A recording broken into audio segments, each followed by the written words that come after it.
Sadhu, sadhu, sadhu. Namo tassa bhagavato arahato samma sambuddhassa. Namo tassa bhagavato arahato samma sambuddhassa. Namo tassa bhagavato arahato samma sambuddhassa. Homage to the Blessed One, the Worthy One, the Supremely Enlightened One. Homage to the Blessed One, the Worthy One, the Supremely Enlightened One. Homage to the Blessed One, the Worthy One, the Supremely Enlightened One. Sadhu, sadhu, sadhu.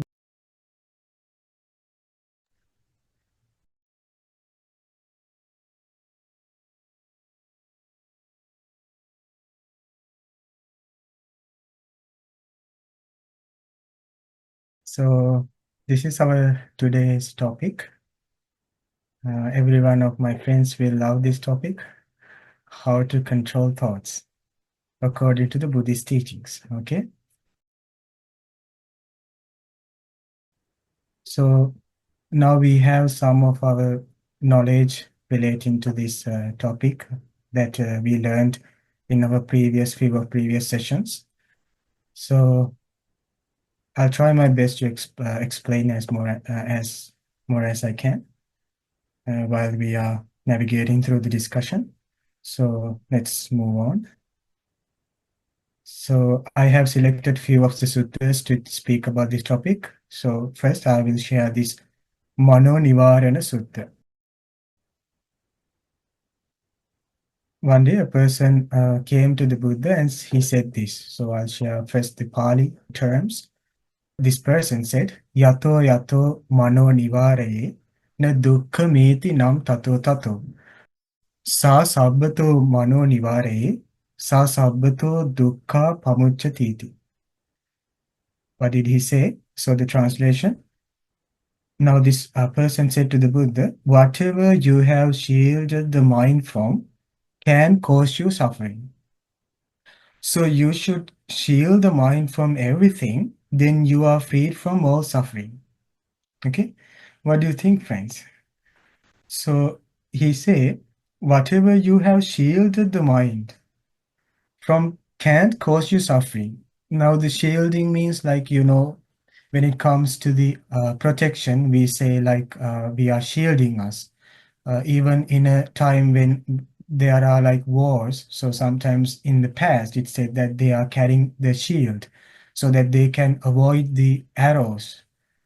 So this person's idea is that whatever you have shielded the mind from can cause you suffering. So whatever comes to your mind, if you can avoid them, if you can guard from them, if you block them, can cause you suffering. So you should seal the mind from everything. So try to block everything which arising in your mind, then you are freed from all suffering. That's his view about the life. So he said, well, if you block everything coming to your mind, so there's no point of suffering because nothing enters your mind. So he said, this is the view that I hold about my life. So you block everything so you don't suffer, so you're free from suffering. So, friends, sometimes when it comes to, let's say we are asleep, we are in a deep sleep, so we don't know what's going on in our mind. So it's a kind of block to the thoughts. Well, there might be thoughts going on, but we don't aware about that. So somebody might tell, like, in a deep sleep because there's nothing in the mind, so they escape from suffering. But that's not true.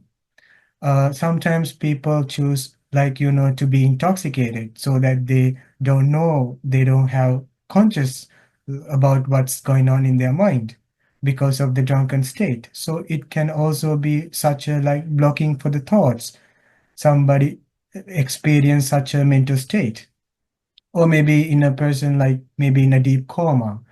So somebody might argue, so that does that mean so they don't have suffering? No, the mind is always there. It's functioning even in a subtler level. So my friends, now let's see what the Buddha said about this. Buddha said, "Na sabbato mano nivare, na mano sanya tatta magatam, yato yato cha papa kammam, tato tato mano nivarayeti." He said, "You need not shield the mind from everything. First, Buddha break that his view, the view that he hold. Buddha say, you need not shield the mind from everything. You don't need to block your mind from everything. When the mind is under control, you need only shield the mind from where the bad things come from.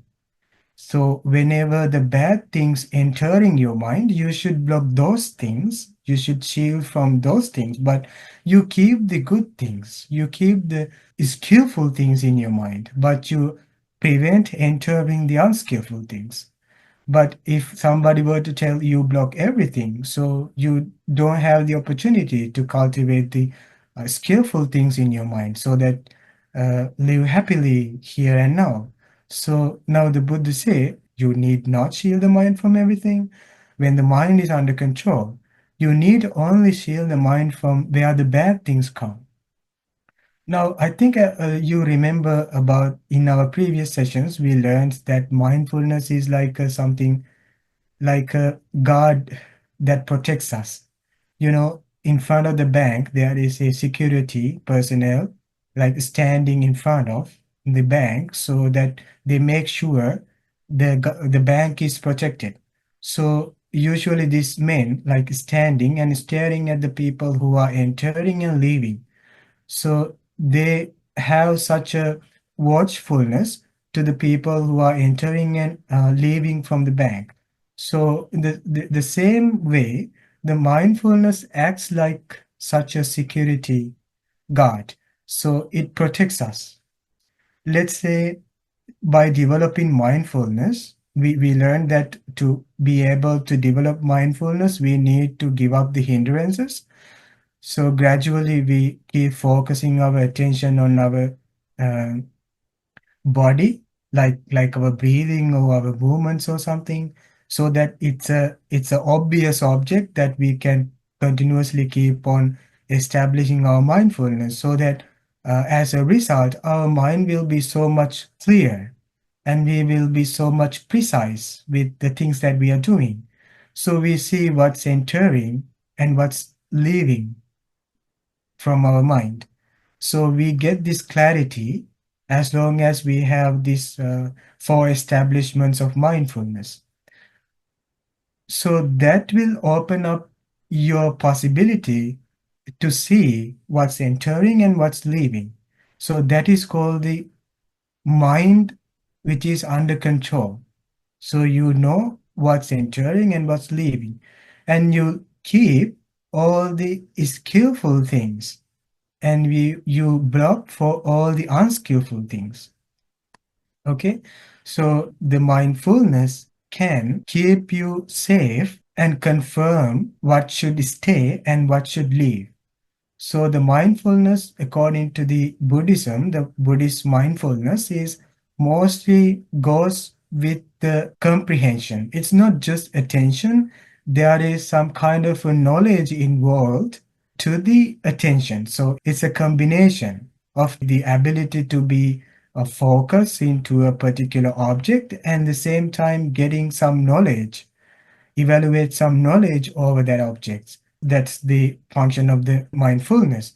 So the Buddha say, when the mind is under control, you need not shield the mind from everything when the mind is under control. You need only shield the mind from where the bad things come. So if somebody were to say that, sometimes I have remember like people who talked with me, sometimes they say, I need to meditate because I need to stop all the thoughts. So I usually say it is impossible. So you correct the question, you should know that it's as long as the mind is filled with skillful thoughts, you don't need to be fear about that. You don't need to be hesitate as long as you have skillful qualities. But what you need to do is to keep abandoning the unskillful thoughts. Okay? So the next step should be to catch bad thoughts, unskillful thoughts, with the support of the guard of mindfulness. So for that, we have another sutta teaching. This is called Dveda Vitakka Sutta, that's on Majjhima Nikaya.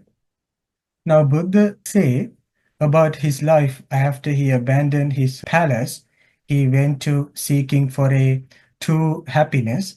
So he wanted to find if is there a, such a thing called like nibbana, enlightenment, so that I can always live happily and peacefully and uh, with security. Is there a such a thing? So the first now Buddha taught later while he was enlightened. After he's enlightened, he taught this later to the monks. So the monks were the mostly the community always lived with the Buddha. So Buddha spoken to this monk like this. Pubbeva bhikkhave sambodha anabhisambuddhassa bodhisattvassa sato etada hosi. What did he say? Mendicants, which means monks, before my awakening, when I was still unawakened, but intent on awakening, I thought, he said, like, I was not enlightened at that moment, but I was starting the practice. I had this intention, like on being awakening, which means all he had as the goal is to achieve the enlightenment, to get rid of all suffering. Now he had a such like a certain amount of happiness and peaceful mind. As as soon he abandoned that his enjoyment of sense objects, so he has some kind of a peaceful environment in his mind so that he can uh, do practices more freely without the obstacles from hindrances. So he say, I thought, Yannunaham dvida katva dida katva vitakke vihareyanti. He say, why don't I meditate by continually dividing my thoughts into two classes? So the first thing he did was that he recognized and identified the thoughts in two different ways. He identified there is a skillful side and an unskillful side. That's the first thing he did.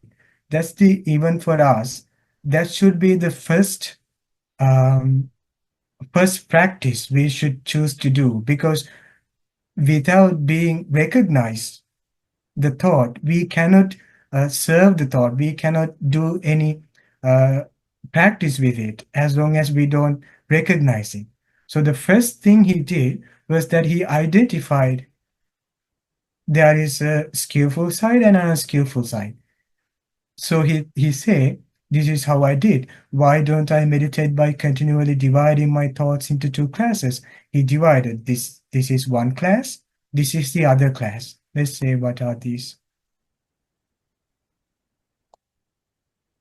Soko aham bhikkave yo chayam kama vitakko yo cha vyapada vitakko yo cha vihinsa vitakko imang ekang bhagama kasim. Would they say the first, then I set on one side thoughts of sensual desire, thoughts of ill will, and thoughts of cruelty to one side.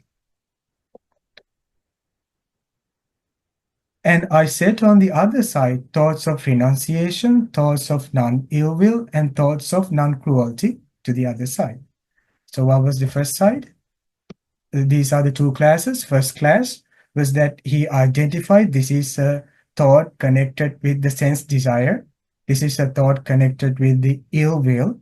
This is a thought connected with the cruelty. Cruelty means wanting to harm, like there is such thoughts arising in our minds. And the other side, was I set on the other side thoughts of renunciation, thoughts of non-ill will, and thoughts of non-cruelty, which means the direct opposite of the first class.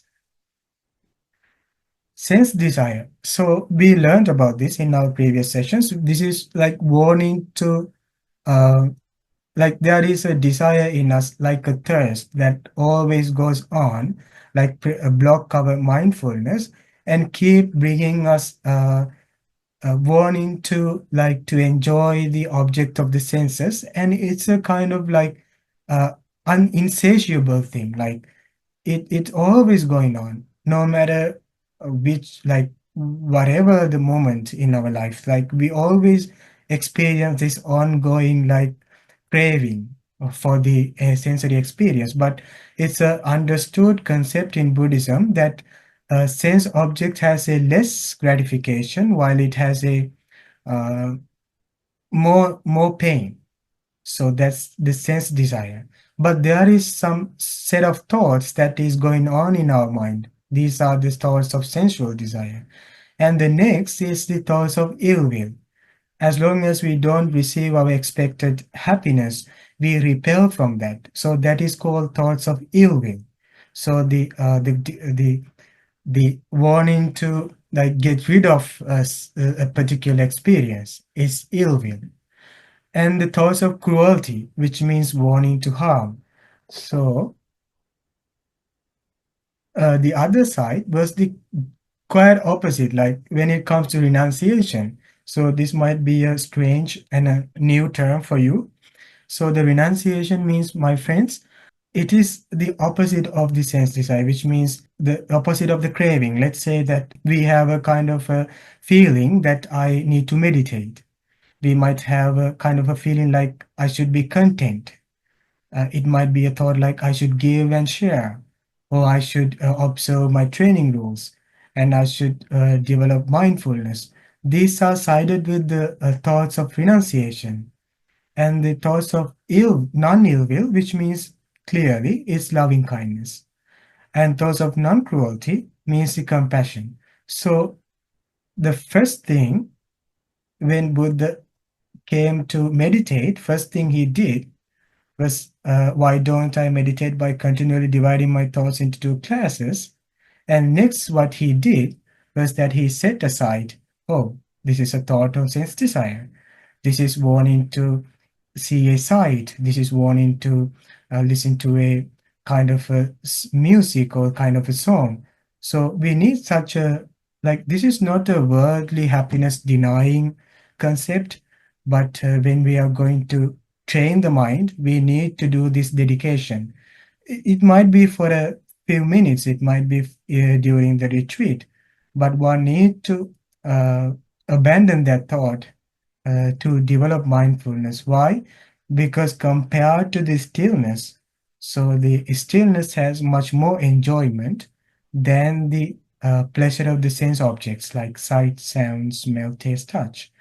So now Buddha say, I understood, I recognized, oh, this is a sense desire. I identified, oh, this is a sense desire. This is ill will. This is cruelty. And all of a sudden, when I came up with renunciation, I identified, this is renunciation. This is loving kindness. This is cruelty. That's the first and the second steps that we need to do while we are going to develop mindfulness. Now, the renunciation, in a simple meaning, it is renunciation is the practice of letting go of worldly attachments and desires to cultivate inner peace and progress towards enlightenment. Okay. Now, Buddha say, while I was dividing into two classes all my thoughts, as I abided thus, a thought of sensual desire arose in me. Like even the Buddha was classifying the thoughts into skillful side and the unskillful side. Again, the power of the sense desire thought is much more stronger. It breaks that peace and it arose in me. Now he say, when it was arisen, I understood thus. This thought of sense desire has arisen in me. So here Buddha say, I understood, which means that I acknowledged, I got my wisdom over the thought like this. This thought of sensual desire has arisen in me. Now, all I have in my mind is keep coming a sensual desire, wanting to like experience a kind of excitement in a sense object.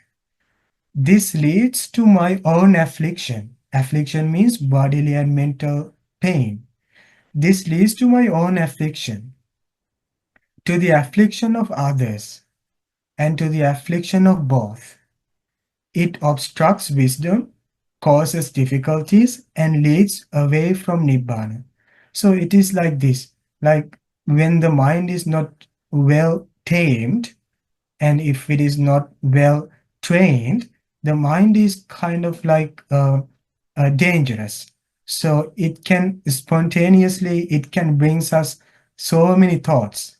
So as long as we don't uh, recognize and start to apply our wisdom over it, it can function its own way, like an untamed animal. Like according to the Buddhist text, sometimes we see that mind is equals to a untamed elephant, or sometimes to a monkey, and sometimes to a fish pulled out from the water. So it's always trembling and shivering and quaking. And you know, the when the elephant is not tamed, is so furious. So Buddha say, I understood this. This thought of sense desire arisen in me.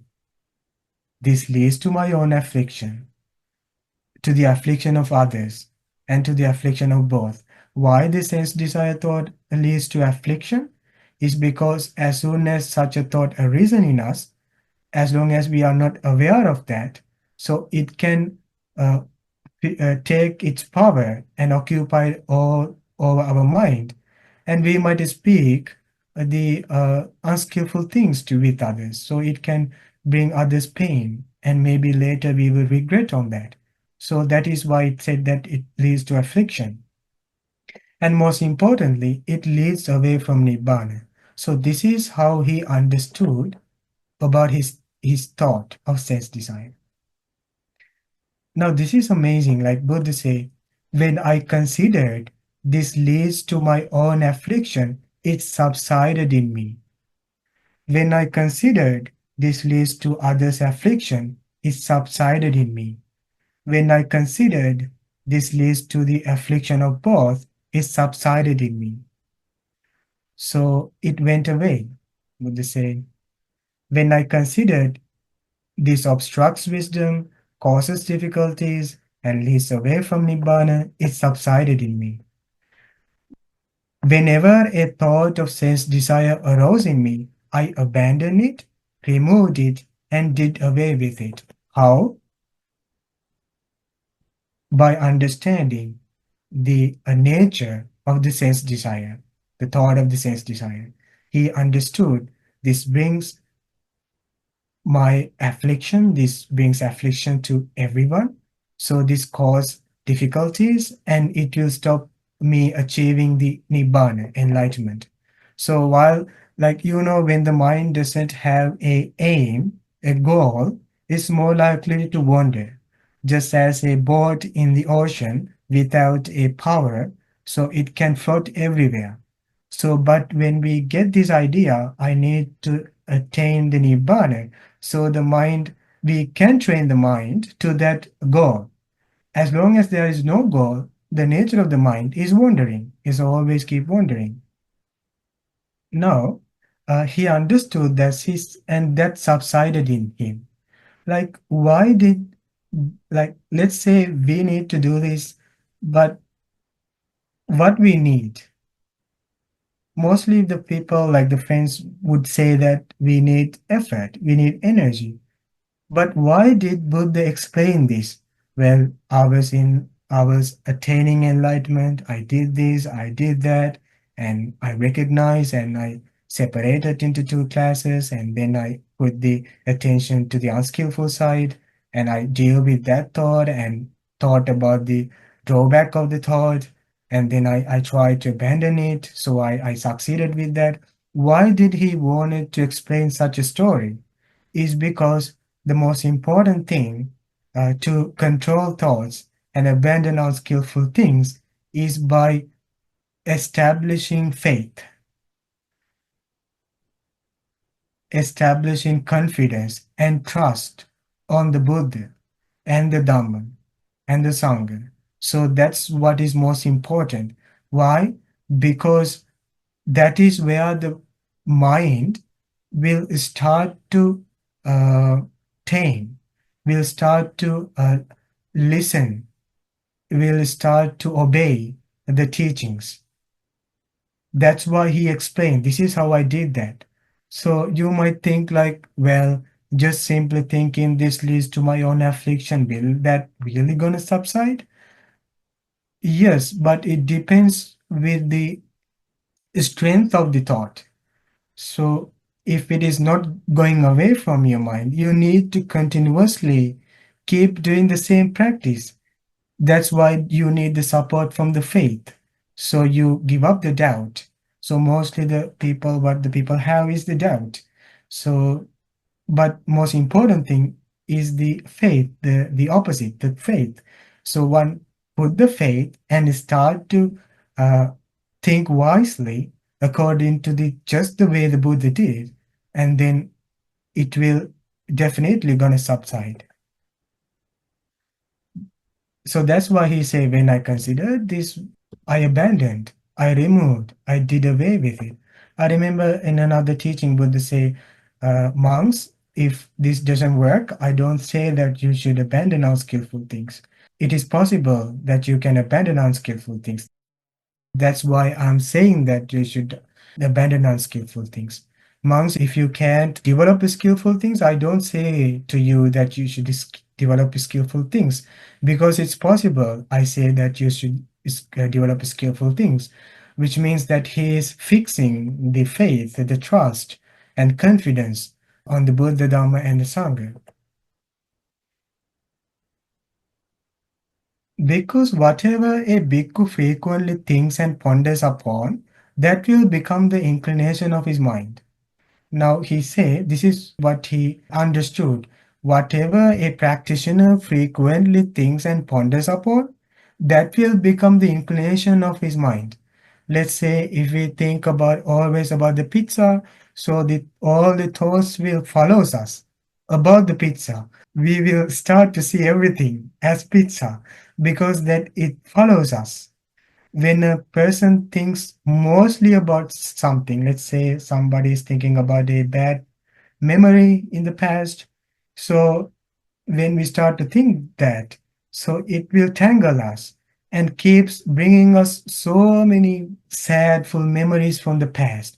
Why? The mind has such an inclination because mind is sometimes blind. It will take us everything what is from the sadness. So that's the inclination of the mind. If he frequently thinks and ponders upon thoughts of sense desire, he has abandoned the thought of renunciation to cultivate the thought of sensual desire. And then his mind inclines to the thought of sense desire. What does this mean? If a person frequently think about sense desire, I want to get that, I want to hear that, I want to smell, I want to taste that, I want to touch that. So if the mind is filled with sense desire, he has abandoned the opportunity to cultivate the most important part of the life, the renunciation, the wanting to develop mindfulness, wanting to develop skillful things, wanting to develop meditation. He has abandoned that. And then his mind inclines to thoughts of sense desire. always the mind will keep bringing us only the sense desires. So the mindfulness will be blocked. If he frequently thinks about thoughts of ill will, about the anger, about the cruelty, he has abandoned the thought of non cruelty, which means loving kindness, to cultivate the thought of cruelty, and then his mind inclines to the thoughts of cruelty. The mind keeps bringing up all the angry thoughts. Sometimes the mind is regarded as a seed in some of the Buddhist teachings. Let's say we put the seed under the soil and we keep watering it. So this consciousness, like the seed, will sprout from the ground and start to grow, no matter what. Let's say we pull the tree, we pull the little plant into right direction and we tied it with the string to a stick, so it will go to the right direction. If we pull it to the left direction and tied it into a stick, it will go to the left direction. So whatever that we turn this plant will go to that direction. So the same way the mind is continuously growing like that, and if we put into the unskillful side, it will go to that direction. If we put into the skillful side, it will go to that direction. I think you might have heard, like it is said that the mind is not self according to the Buddhist teachings. Like the mind is selfless. So whatever we create the causes, the mind will go to that particular direction because it depends on the conditions. So the mind inclines to that side, to the cruelty, to the ill will, and to the sense desire. Now, the second class of thoughts is as I abided, thus a thought of renunciation arose in me. And he said, some of the times I saw that there are thoughts that asking from me that you should go to meditate, you should listen to the Dhamma talk, you should study a sutta, and you should do a chanting, and you should give and share, and you should develop loving kindness. There are such thoughts connected to the renunciation. And I understood that. Buddha say, I understood that class and that thought. This thought of renunciation has arisen in me. This does not lead to my own affliction, to the affliction of others, to the affliction of both. It aids wisdom, does not cause difficulties, and leads to Nibbana. Let's say, for an example, if a person would like to uh, be generous, so then that does not bring them regret later. That does not bring regret to the receiver. That does not bring regret to anyone by being generous. It will, it in the side of the enlightenment. It is in the side of the wisdom. It does not cause difficulties. If I think and ponder upon this thought about renunciation, even for a night, even for a day, even for a night and day, I see nothing to fear from it. Buddha say, when I was cultivating only the not the sense desire, but only the renunciation, I don't see any fear from it. Even that I spend all night long, all day long, by cultivating renunciation, which means literally it means like meditating. I see nothing to fear from it. I never found any fear while doing that, which means if there is a fear arising in us, that is from the unskillful things, from sense desire, ill will, and cruelty. That's what brings the fear. But when somebody is practicing renunciation thought, like meditation, or maybe like loving kindness and compassion, I don't see any fear from that.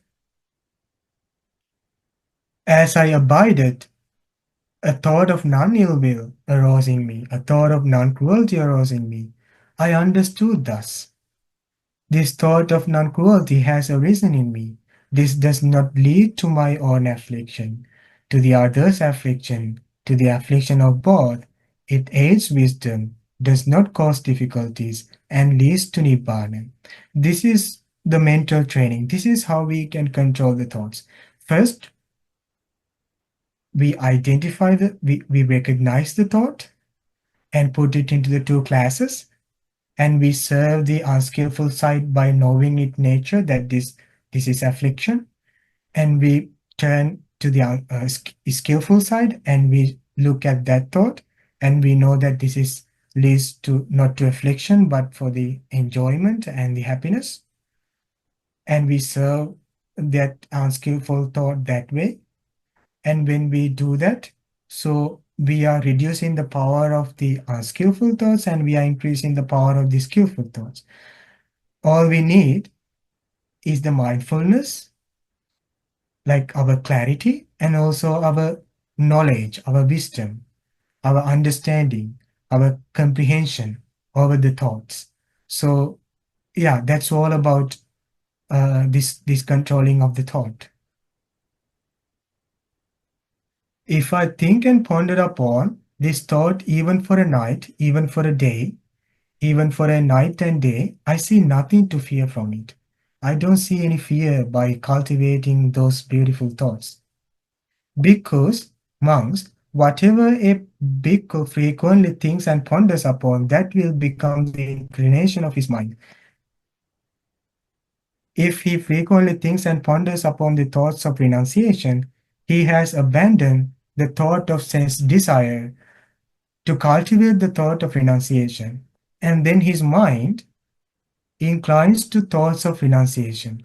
If a person wanted to meditate always, his mind will start to bring the thoughts on meditations.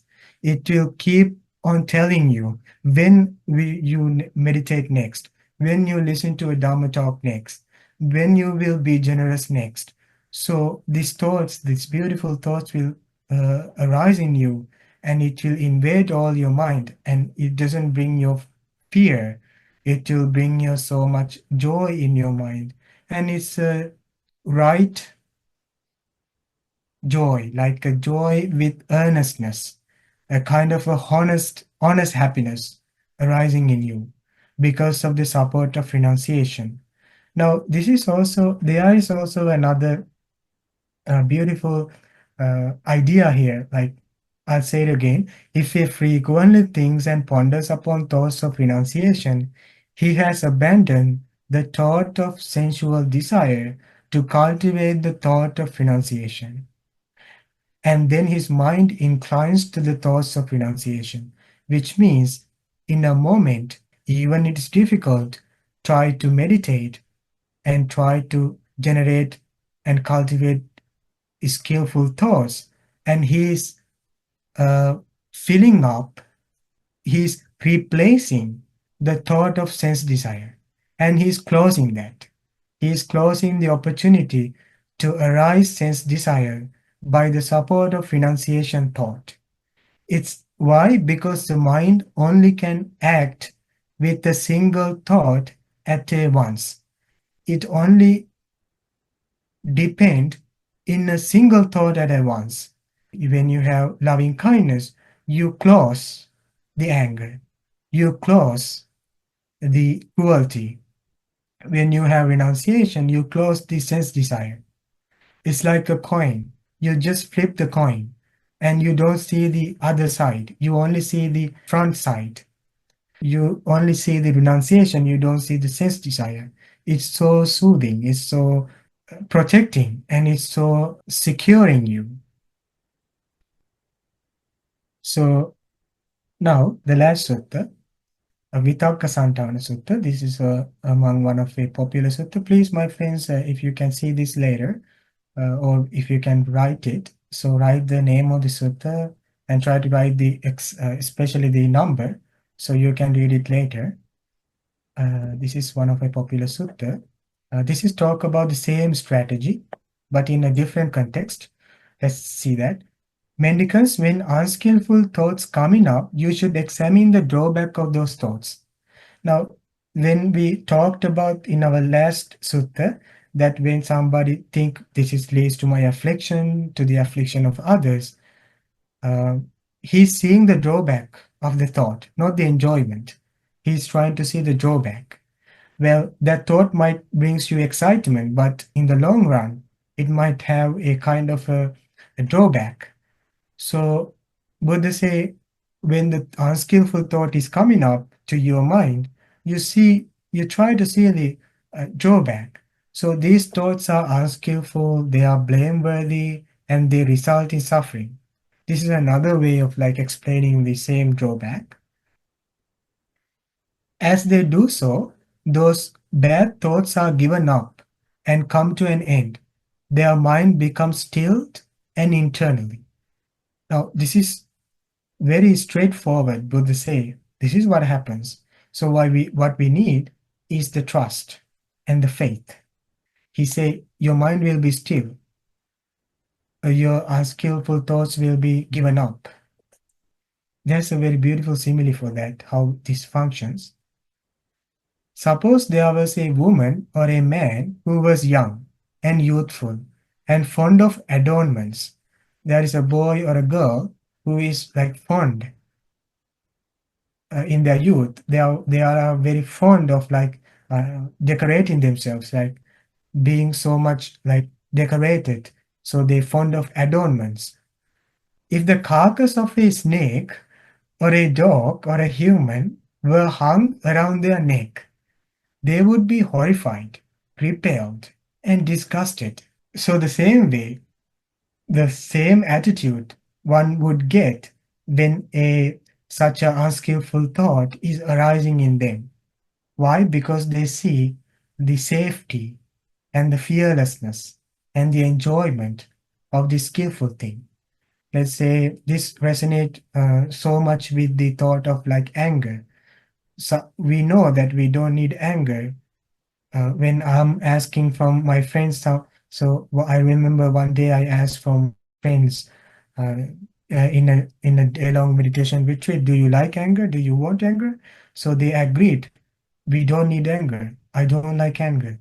I asked like, any one of you don't need anger? So they said, no, I don't need anger at all. We don't need anger at all. So one needs that kind of an attitude to the anger to that's why he said you should set aside that thought into the one class and the loving kindness to the other class. Without that kind of classification, we cannot be more focused and to fight with that thought. So Buddha say, like a young boy or a girl, when somebody were to put a dead snake on their body, they like to be beautiful, but because they're always seeking for the beauty. But if somebody were to put dirt in them, so they will be so much horrified, repelled, and disgusted. I don't want this. This is not beauty. I don't need this. So the same way, when a person look at their unskillful thoughts, they become so much repelled with that thought, horrified and disgusted. Okay, this is an advertisement. We have a meditation every Sundays, 5 to 6. It's free of charge and that's online. So if somebody would like to join, so you can visit our website and find our Zoom link. That's every Sunday, 5 to 6. Okay, thank you, friends. Sadhu, sadhu, sadhu. Sad. Namo Buddhaya. Namo Buddhaya. This is actually perfect timing on this teaching for me because I'm coming to that awareness of skillful. I never called it skillful and unskillful, but I called it conscious awareness and then subconscious. And sometimes it's challenging to catch the thought, but I can feel it arise in my chest when I have a cruel thought towards myself. or an ill will towards myself. And I find it rises physically in my body. So that's the sense. And then I counter it with, oh, wait a minute. And I ask myself questions about why I would say such a thing. And then the awareness of loving kindness or compassion comes to follow. It's just, it can be challenging at times because the mind likes to tell a lot of stories, old stories from past experiences or upbringing. But I just wanted to say how ironic this lesson was, because just today I was encountered with this kind of experience, and I was able to um, counter thought the ill will. Yes, yes, And I do that. I find it's easier when I spend a day of being mindful walking, mindful cooking, mindful shopping, that I'm doing everything mindfully. So I'm kind of always aware. yes, Yeah. So I just wanted to thank you for this lesson. It's yes. absolutely You're fitting for me welcome. today. You're Thank you. welcome, Helen. Bante, thank you very much, Nama for your presentation, the teaching. I'm curious, during meditation, is a lot of this done during meditation when a thought comes into your mind? Do you identify it and put it into one of the two compartments Yes. and then ignore it? Is that what's the process when you're meditating? Not Separating ign the skill. well, not ignoring, not rejecting. It's a kind of like getting a correct knowledge over the thought so that it will easily fade away.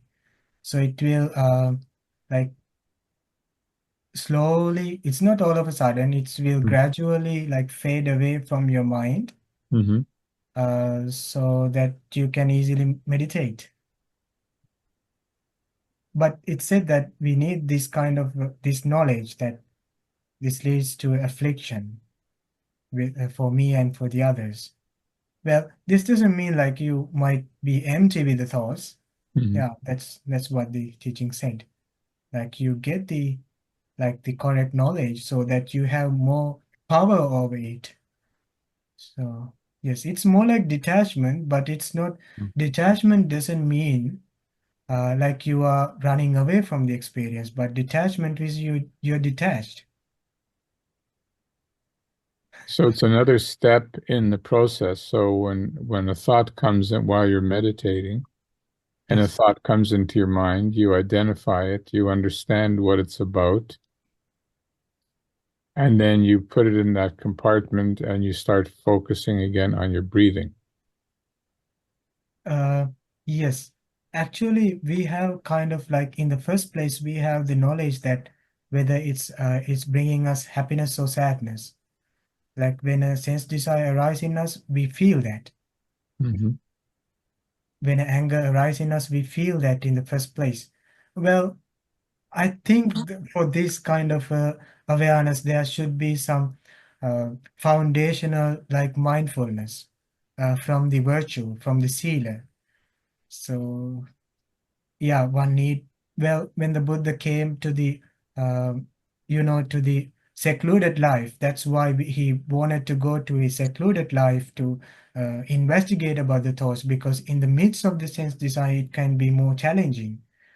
But when we are in a kind of a day-long retreat, so we have more opportunities to uh, investigate the mind. Uh, so then we see, like, sometimes when the anger enters us, we feel that irritation. Oh, this is anger. So you put that thought into, oh, this is unskillful. You recognize this is unskillful. And then loving kindness enters you. You feel that happiness. You feel that warmth. So you identify, oh, this is skillful. Mm-hmm. So you increase that. Okay. Yeah, that's helpful because it adds kind of another dimension while I'm meditating, because I meditate usually in the morning for just about 15 minutes, and I'm going to add that component to my meditation. Thank you, Do Bante. yes, do the meditation according to the Buddha's guidance.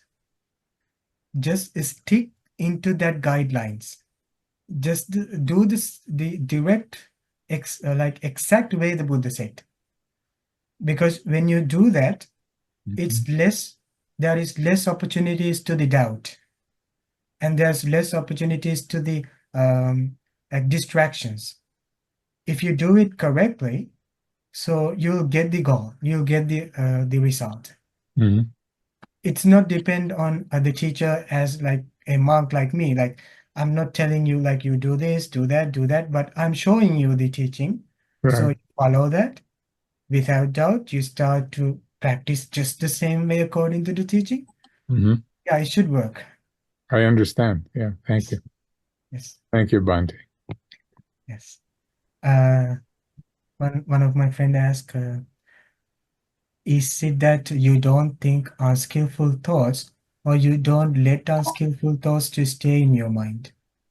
Well, it means that you don't let unskillful thoughts stay in your mind, because mind can only work with the one particular thought at once, like while we meditating. So we cannot be focused and the same way thinking about the sense desire. Like we can do two things. Like let's say like we are focused to our breath and we still do we need a little bit of sensual like sense desire on enjoyment there? Like do you need to think about the song in that moment? Well, yeah, this is the problem. Like we need distinction.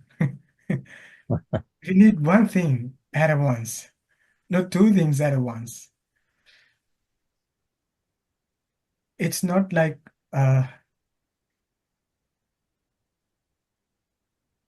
you don't let unskillful thoughts stay in your mind. You don't let it enter your mind. And don't worry, when you stop the meditation, all the sense desire thoughts will arise in you, because we are living in this world full of sense objects. A mind is not ready to let go all the sense thoughts, but what we need is that we need the stillness, we need that enjoyment. And like once we enjoy that, we will start to see that um, how much this less enjoyment, less satisfaction was there in the objects of the senses, because it's not there. It's not there. It's always changing. Your expected happiness is not there. It's changing. But mind is always fantasizing that experience. But the stillness is, that's why the stillness is highest happiness.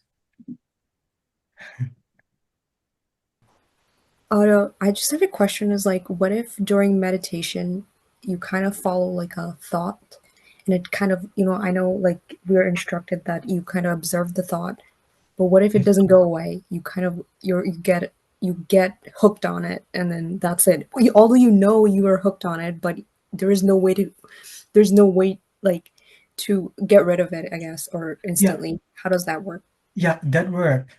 So do as more as recognition to that exact thought and try to single out that thought from the rest of the other thoughts, and try to see the flavor of that thought. Is it like a desire, or is it like anger or cruelty?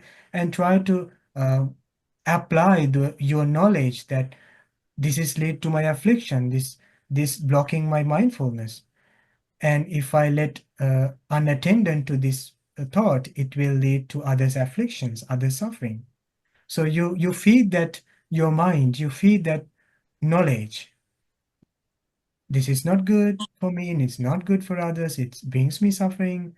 And as long as you think continuously, there will be a point where that it reduces its power. Does that answer the question, friend? So you're saying kind of reassuring yourself that it's not productive, and over time it'll just go away like that, or Yes, yes. Over time, it will reduce its power because that knowledge is already there with the thought. But yeah, um, yeah. Well, my friend, we need some taste of mindfulness to do this. We need to feel that enjoyment of the peaceful heart, um, to fight with that unskillful thought, because relying on that joy of the peaceful mind, we can easily pull down that unskillful thought. Yes, it takes time, it takes practice. Yeah, yeah, friend, yes, okay, all right. Thank you, Bante. yes.